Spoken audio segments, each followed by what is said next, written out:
Hello everyone, welcome back to your own channel. आज हम करने जा रहे हैं आपकी worksheet number 50, subject maths, class 10, हमारी डेट 21 ऑफ दिसंबर के लिए। चलिए शुरू करते हैं। आज की वर्कशीट में जो हमारा टॉपिक है वो है word problems on arithmetic progression. अब तक हमने एपी पढ़ा, किस तरीके से क्वेश्चन सॉल्व करते हैं। अब जो क्वेश्चन है वर्ड प्रॉब्लम्स वाले, वो किस तरीके से हम एपी की फॉर्म में लिख सकते हैं और अपने जो फॉर्मूले हैं वो यूज़ कर सकते हैं। चलिए स्टार्ट करते हैं। सबसे पहले जो फॉर्मूला है वो रिवाइज कर लेते हैं। nth टर्म का हमने फॉर्मूला रिवाइज किया था, an is equal to a plus n minus 1d, जहाँ पे जो an है वो nth टर्म है और it can be any term and value of n is always positive. जहाँ पे n है, n कोई भी टर्म हो सकती है, कोई भी नंबर हो सकता है जो कि पॉजिटिव होगा हमेशा, ठीक है, क्योंकि नंबर ऑफ टर्म्स कभी भी नेगेटिव नहीं हो सकती। ठीक है, ऐसे तो नहीं बोलोगे ना कि -6 बच्चे हैं हमारी क्लास में। अगर बच्चे हैं तो कुछ तो होंगे, जीरो भी हो सकता है, लेकिन माइनस में नहीं होगा। ठीक है, टर्म्स ही नहीं है तो ये भी एग्जिस्ट नहीं करेगा फिर तो। क्लियर। चलो देखो, ए क्या है यहाँ पे, फर्स्ट टर्म है, डी क्या है, कॉमन डिफरेंस है, एन क्या है, नंबर ऑफ टर्म्स है, और जो कॉमन डिफरेंस है वो हमें अगर फाइंड आउट करना हो डी, तो कैसे निकालते हैं, मतलब जैसे 2, 4, 6, 8 इस तरीके से सीरीज़ है। तो पहली वाली जो ये है, 4 में से 2 माइनस करके देखो 2 आया, 6 में से 4 माइनस करके 2 आया, है ना। सब में जो डिफरेंस है वो एक जैसा ही आएगा। तो मतलब किसी भी टर्म में से आपस में माइनस करके आप निकाल सकते हो कॉमन डिफरेंस। ठीक है, कुछ एक एग्जाम्पल्स देखते हैं वर्ड प्रॉब्लम्स के, फिर अपने क्वेश्चंस पे चलेंगे। फर्स्ट है आपका example, how many 2 digit numbers are divisible by 3। 3 से कौन कितने नंबर डिविजिबल है, 2 डिजिट वाले नंबर। तो देखो जो फर्स्ट 2 डिजिट नंबर है डिविजिबल बाय 3 इज 12। पहले 2 डिजिट नंबर जो 3 से डिवाइड है वो कौन से, 12 से स्टार्ट होता है। देखो 3, 6, 9, 12, 15, तो 2 डिजिट तो यहाँ से स्टार्ट होते हैं ना, तो यहाँ से लिखना स्टार्ट कर दो, 12, 15, 18, 21, कहाँ तक। अब देखो 2 डिजिट 100 से पहले पहले होनी चाहिए, तो 100 से पहले पहले एक 99 करके देख लो कि 3 से ये कटता है कि नहीं, कटता है 33 पे, है ना। तो लास्ट जो टर्म होगी वो क्या हो जाएगी, 99। इस तरीके से लास्ट टर्म निकालनी है। क्लियर, क्योंकि यहाँ पे क्वेश्चन में नहीं लिखा मिलेगा आपको लास्ट टर्म क्या होगी, ये आपको खुद ही करना है, first term, last term, common difference. ठीक है, सो ये हमारी सीरीज़ बन गई, एपी बन गई। अब एपी बन गई तो हमें क्या निकालना है, नंबर ऑफ टर्म्स निकालनी है। हाउ मैनी 2 डिजिट, कितनी नंबर्स होंगे, ये नंबर ऑफ टर्म्स निकालनी है, एन निकालना है मतलब। तो फॉर्मूला पुट करेंगे हम, A N is equal to A plus N minus 1d। A N क्या है, nth टर्म 99, ठीक है ना। ए एन क्या है, 99। ए क्या है, फर्स्ट टर्म है हमारी 12, तो 12 प्लस एन हमें निकालना है। डी क्या है, डिफरेंस कितना है, सब में 3 का डिफरेंस है, 3 की टेबल चल रही है, 3 का डिफरेंस हो गया। तो अब यहाँ पे 99 में से 12 माइनस करेंगे 87, इधर 3 मल्टीप्लाई में यहाँ पे जाके डिवाइड हो जाएगा, 87/3 29 होगा, माइनस में इधर आके प्लस हो जाएगा, 29 + 1, एन की वैल्यू क्या आ जाएगी, 30 आ जाएगी। एन हमें निकालना था जो कि 30 आया हमारा। ठीक है, नेक्स्ट है क्वेश्चन नंबर, एग्जाम्पल नंबर 2। देखो एग्जाम्पल नंबर 2 में क्या है, एक बेड, फ्लावर बेड है जिसमें 23 सनफ्लावर के प्लांट्स है पहली रो में, और 2 प्लांट्स हैं वो कम है अगली रो में, अगली रो में 2 से कम है। Find the number of sunflower plants in 10th row flower bed. हर अगली, जैसे आप आगे जाते जाओगे ना, तो 2-2 फ्लावर कम होते जाएंगे एक एक लाइन में। ठीक है, तो 10th रो में जो 10th लाइन है उसमें आपको बताने हैं कि कितने सनफ्लावर होंगे। तो देखो फर्स्ट रो में मान लो 23 थे, उसने बोला 2 कम हो जाएंगे, तो सेकेंड रो में 21, थर्ड में फिर से 2 कम हो जाएंगे 19, तो एपी बन गई ना ऐसे करके। तो हम आपको क्या करना है, 10th रो में निकालना है। देखो फॉर्मूला क्या होता है, 10th रो में हम ए एन फ्लावर्स मान लेते हैं। अब हमारा जो फॉर्मूला है क्या होता है, A N is equal to A plus N minus 1d। A N हमें निकालना है ना। जो 10th रो में है, ए क्या है हमारे पास 23 है, एन क्या है 10th का निकालना है हमें 10th रो में। तो 10 - 1 डिफरेंस क्या है, 2 घट रही हैं, 2 डिफरेंस नहीं लिखोगे, -2 लिखोगे, क्योंकि 2 कम होते जा रहे हैं, तो -2 लिखोगे। ठीक है, बस अब इसको सॉल्व कर दो। 10 - 1 9 होता है, 9 × 2 18 होता है, 23 - 18 5 होता है। तो जो 5 फ्लावर्स हैं वो होंगे 10th रो में। ठीक है, नेक्स्ट देखो question number 3। The angles of a triangle are in AP. Angle AP में है ट्राइंगल के, जो ग्रेटेस्ट है वो ट्वाइस है लीस्ट का। ठीक है, मतलब जो बड़े वाला एंगल है वो 2 गुना है सबसे छोटे वाले का। Find all the angles of triangle. तो तीनों ट्राइंगल्स निकालने हैं आपको, तीनों एंगल्स निकालने हैं ट्राइंगल के। ठीक है, तो देखो let the angles of a triangle be A B C such that, मान लीजिए जो एंगल है ट्राइंगल के वो ए बी सी है, इस तरीके से कि जो ए है लेस देन बी है, बी लेस देन सी है, सी मतलब तीनों, जो सी है सबसे बड़ा है, उससे छोटा बी है, उससे छोटा ए है। ए बी सी ए पी में है, ए पी में है तो फर्स्ट टर्म क्या होगी ए, सेकंड क्या होगी ए प्लस डी, थर्ड क्या होगी ए प्लस 2d। ये तो पता होगा ना आपको कैसे लिखते हैं, हमने फर्स्ट वाली जो वर्कशीट थी उसमें एक्सप्लेन किया था इसको। ठीक है। तो जो सी है वो ग्रेटेस्ट एंगल है। अब एंगल सम प्रॉपर्टी क्या होती है ट्राइंगल की कि तीनों एंगल्स का जो सम है ट्राइंगल का वो 180 होता है। तो ए प्लस बी प्लस सी 180 हो जाएगा।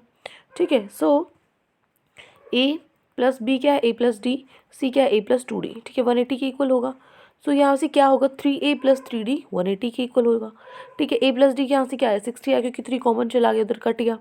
सो given that a plus 2d is equal to 2a। अब आपको दिया है कि जो a प्लस 2d है वो 2a के इक्वल दिया हुआ है। कहाँ दिया हुआ है आप बोलोगे, क्योंकि क्वेश्चन में लिखा था कि जो सबसे बड़े वाला एंगल है ना वो सबसे छोटे वाले का 2 गुना है। सबसे वाला छोटा वाला कौन सा a है, इसका 2 गुना कर दो।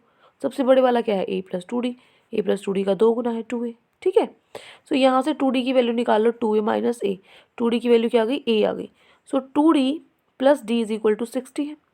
ठीक है, यहाँ पे मतलब मैंने क्या किया, a की जगह यहाँ पे क्या रख दिया, सॉरी यहाँ पे मैंने क्या रख दिया, a की जगह 2d रख दिया। ठीक है, 2d प्लस d 60 हो गया, तो d की वैल्यू क्या आ गई हमारे पास 20 आ गई। d 20 आ गया, a क्या हो गया 2d था, 2 इंटू 20 40 डिग्री आ गया। a पता लग गया, d पता लग गया, तो फर्स्ट एंगल क्या होगा, a is equal to 40। Second angle a plus D मतलब 40 plus 20 60। Third angle a plus 2d 40 plus 40 80। तो जो ट्राइंगल्स के एंगल्स हैं वो क्या होंगे 40 60 और 80 होंगे। ठीक है, तो ये हमारे कुछ एग्जाम्पल्स होगी, इस तरीके के वर्ड प्रॉब्लम्स आपके आएंगे। चलिए अब हम प्रैक्टिस करते हैं। आपने 3 क्वेश्चंस आपको गिवन है। फर्स्ट क्वेश्चन है, Ram saved ₹5 in the first week of a year and then increased his weekly saving by 1.75। जो राम है वो पहले हफ्ते में 5 रुपये बचाता है, ठीक है अपने, और हर हफ्ते 1.75 रुपीज़ इंक्रीमेंट कर देता है। अगले हफ्ते 1.75 और जोड़ दो, मतलब 5 में तो 6.75 जोड़ेगा, उसके बाद 1.75 फिर जोड़ दो, इस तरीके से जोड़ते रहना है। तो if in nth week his weekly saving will be 20.75। तो मतलब nth वीक में लास्ट में उसकी सेविंग 20.75 हो जाएगी। तो n निकालना है कब होगी उसकी वीकली सेविंग। ठीक है, देखो सबसे पहले AP बनानी है हमें। पहले वीक में 5 रुपीज़ उसने सेव किए, अगले में 6.75 करेगा, अगले में 8.5 करेगा, मतलब मैं 1.75 ऐड करती जा रही हूँ, गिवन है क्वेश्चन में 1.75। ठीक है, एन टर्म लास्ट टर्म उसने बोले 20.75, ये निकालना है ये कब होगी 20.75, एन निकालना है आपको। ठीक है, सो A गिवन है 5, D गिवन है डिफरेंस 1.75, AN गिवन है लास्ट 20.75। सो N की वैल्यू आपको निकालनी है। ठीक है, तो किस फॉर्मूला से यूज़ करेंगे हम, an is equal to a plus N minus 1d। ठीक है, यहाँ पे an आपके पास 2.75 है, a 5 है, एन फाइंड आउट करना है, डिफरेंस 1.75 है, बस सॉल्व कर दो। 5 इधर प्लस में, इधर आके माइनस हो जाएगा, 15.75 आएगा। इधर 1.75 मल्टीप्लाई में, इधर आके डिवाइड में हो जाएगा। जब इसको डिवाइड करोगे कट करने के बाद आंसर 9 आएगा। ठीक है, सो 9 आ जाएगा, इधर -1 है, इधर आके प्लस हो जाएगा, 9 + 1, एन की वैल्यू क्या होगी 10। मतलब 10वें हफ्ते में 10th वीक में उसकी सेविंग 20.75 होगी। ठीक है, सो ये है आपका question number 1। Clear. Next question पे मूव करते हैं, क्वेश्चन नंबर 2। क्वेश्चन 2 क्या है, how many multiples of 4 lie between 10 and 250। कितने मल्टीपल्स होंगे 4 के जो 10 और 250 के बीच में होंगे। ठीक है, तो निकालने पड़ेंगे। 10 तो आता नहीं, 11 भी नहीं आता 4 की टेबल में, 12 आता है, तो 12 से 4 की टेबल लिखना स्टार्ट कर दो, 14 12 16। ठीक है, इस तरीके से 20 24 अप टू 250 बोला है। 250 आता है क्या, 250 आता है 4 की टेबल में, नहीं आता। 249 तो आ ही नहीं सकता क्योंकि पीछे ऑड नंबर है। फिर 248 चेक करो, 248 चेक करोगे तो 4 से कैंसिल हो जाएगा, कट हो जाएगा, तो लास्ट टर्म क्या होगी 248। तो इस तरीके से तुमने AP निकाल ली। ठीक है, समझ में, यही इंपॉर्टेंट है, ये निकलते ही तो फॉर्मूला तो सबको ही आता है, इसी में कन्फ्यूजन होती है कि लास्ट टर्म क्या होगी, कैसे इसको फाइंड आउट करेंगे। देखो क्वेश्चन 2, AP हमने बना ली है। ठीक है, किस तरीके से आई ये मैंने आपको समझा दिया है, 12 16 20 अप टू 248।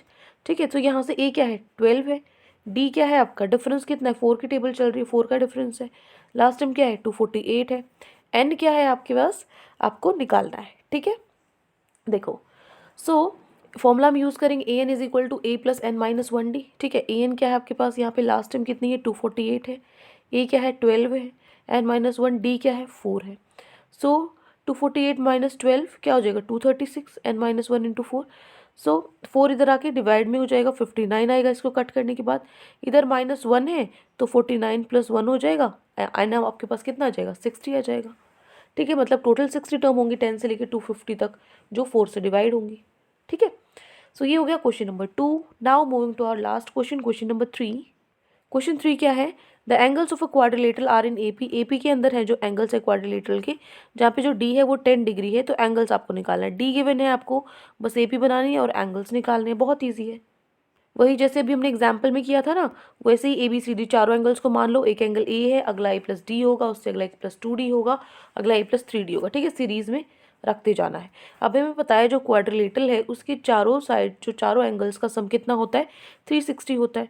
तो A plus B plus C plus D कितना होगा, 360 होगा। सो यहाँ से क्या होगा, ए बी क्या है ए प्लस डी, सी क्या है ए प्लस 2d, डी क्या है प्लस 3d, ऐड करो 1 2 3 4, 4 ए हैं और डी कितने हैं, 1 2 कितने हो जाएंगे, 3 3 और 3 6, 60 है, ठीक है। सो डी की वैल्यू ऑलरेडी 10 गिवन है, 10 डिग्री क्वेश्चन में। सो 60 हो गया यहाँ पे, 60 इधर प्लस में, उधर जाके माइनस हो जाएगा, 360 माइनस 60 300 होता है। ए के साथ 4 मल्टीप्लाई में, नीचे आके डिवाइड में हो जाएगा। सो यहाँ से ए की वैल्यू हमारे पास निकल आएगी 75।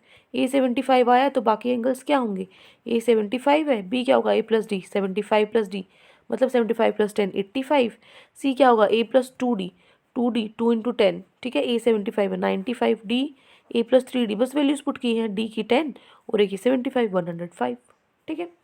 ये हो गया आपका क्वेश्चन नंबर 3। तो ये आपके 3 क्वेश्चन आज वर्कशीट में गिवन थे। आई होप आपको अच्छे से समझ में आ गए हैं। कोई भी डाउट है किसी भी क्वेश्चन में तो कमेंट सेक्शन में आप मुझसे पूछ सकते हैं, और अगर आपको लेक्चर अच्छा लगे तो चैनल को सब्सक्राइब कर सकते हैं, वीडियो को लाइक कर सकते हैं।